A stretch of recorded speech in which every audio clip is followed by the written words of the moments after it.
Bismillahirrahmanirrahim. Assalamualaikum warahmatullahi wabarakatuh. Maha suci Allah, segala puji dan syukur kita panjatkan kehadirat Allah. Semoga kita selalu dalam bimbingan rahmat dan ridho Allah subhanahu wa ta'ala. Subhanallah walhamdulillah astaghfirullah Allahu akbar.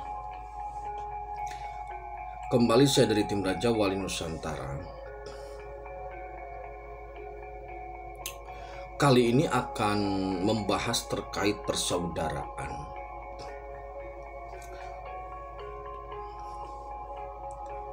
Kenapa ini penting? Karena persaudaraan itu berpengaruh atau bisa menjadi pola hukum dan juga berpengaruh dalam aktivitas kita sehari-hari.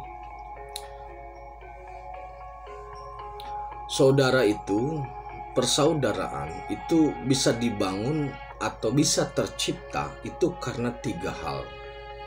Yang pertama, persaudaraan karena nasab atau darah.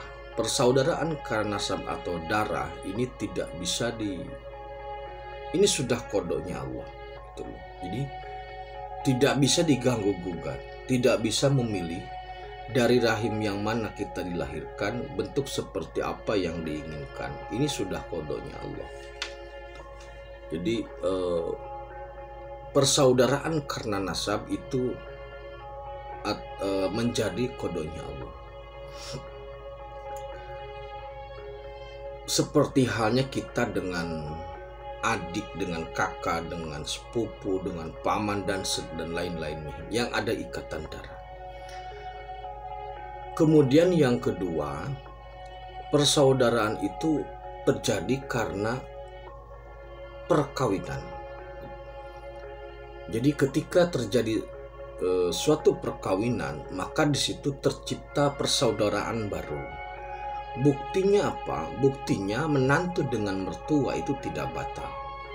Jadi di situ ada persaudaraan baru. Jadi di situ terbentuk adik ipar, kakak ipar, kemudian banyak struktur baru ketika suatu perkawinan itu sudah terjadi. Yang ketiga, persaudaraan itu tercipta karena satu akidah. Jadi ketika kita sudah ada dalam satu akidah Islam, bukan begitulah faktanya, maka itu menjadikan kita bersaudara.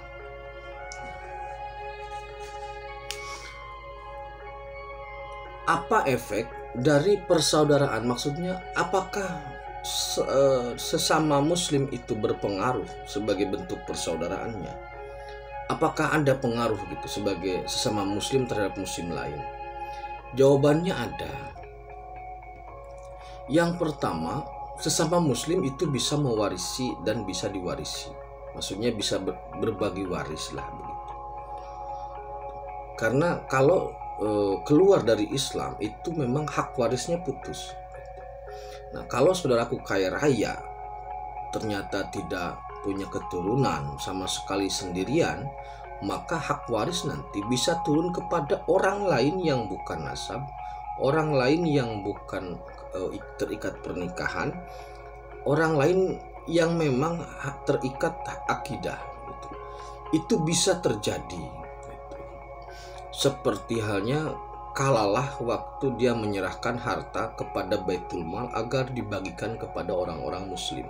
Itu artinya persaudaraan sesama akidah itu bukan suatu hal yang sangat kuat, diakui dan memberi efek hukum yang tepat atau memberi dampak hukum yang jelas.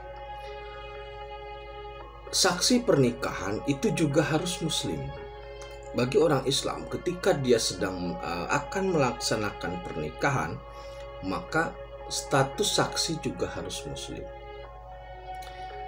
Selanjutnya, ketika seseorang menjadi wali hakim atau wali pengganti karena wali nasab tidak ada, maka wali hakimnya pun itu haruslah wali yang muslim, sesama akidahnya sama.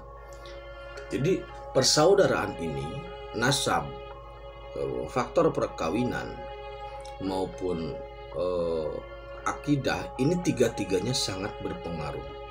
Nah, kemudian yang menjadi pertanyaan sekarang adalah kenapa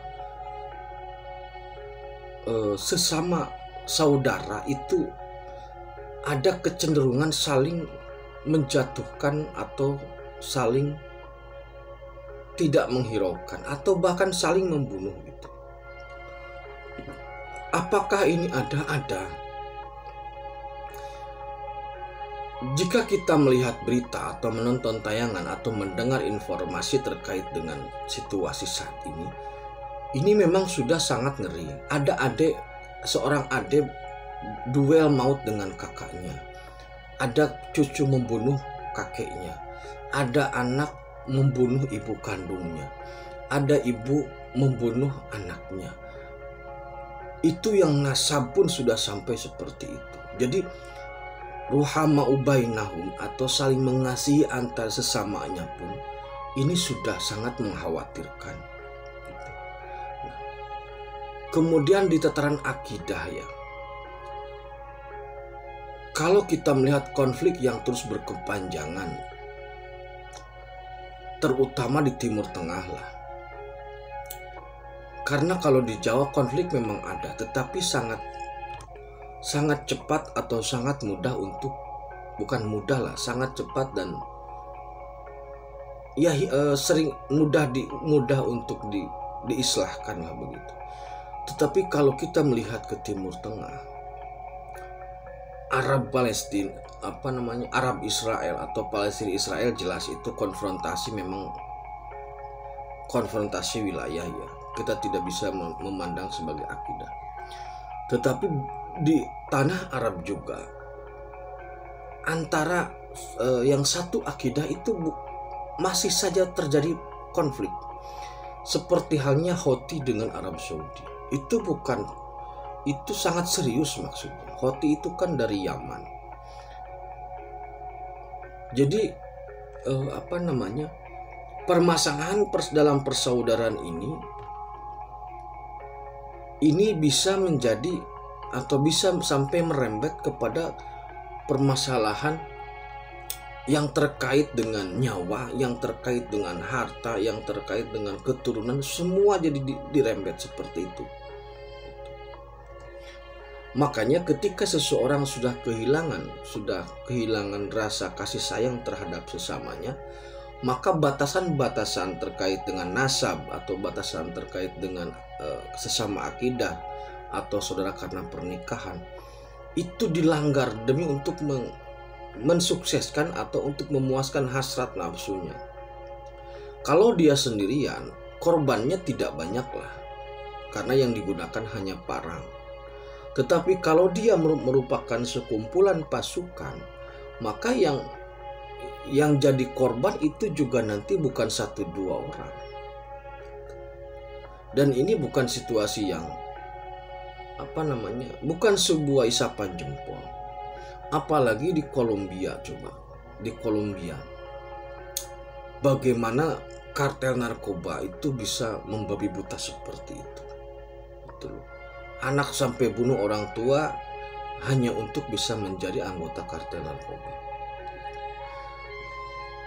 Jadi persaudaraan yang dibangun atas dasar kodo seperti hanya nasab, atas dasar takdir seperti hanya perkawinan dan juga akidah, ini seharusnya memberikan rahmat, seharusnya memberikan perlindungan, baik perlindungan hukum, perlindungan keamanan, perlindungan kesehatan nyawa kepada sesama saudaranya. Bukan sesama saudara ini bukan harus saling membunuh, apalagi saling menjelek-jelekan.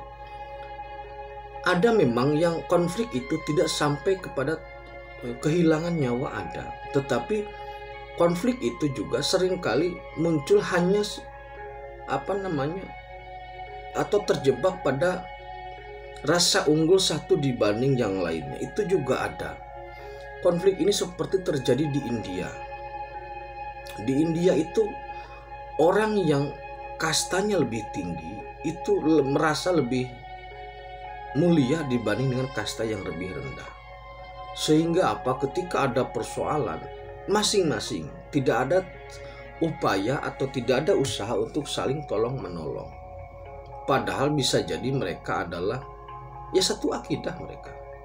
Itu. Maka oleh karena itu persaudaraan yang ada, persaudaraan karena nasab, karena pernikahan dan juga karena akidah, ini sebaiknya terus dipupuk dalam kerangka atau dalam koridor untuk mendapatkan ridho Allah, sehingga kita bisa menciptakan kasih sayang terhadap sesama.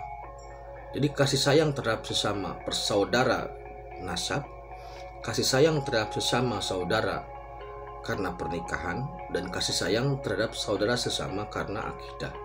Di luar itu maka sebatas kemanusiaan saja. Demikian terkait persaudaraan. Terima kasih, tetap beriman dan beramal soleh. Akhirul kalam. Assalamualaikum warahmatullahi wabarakatuh.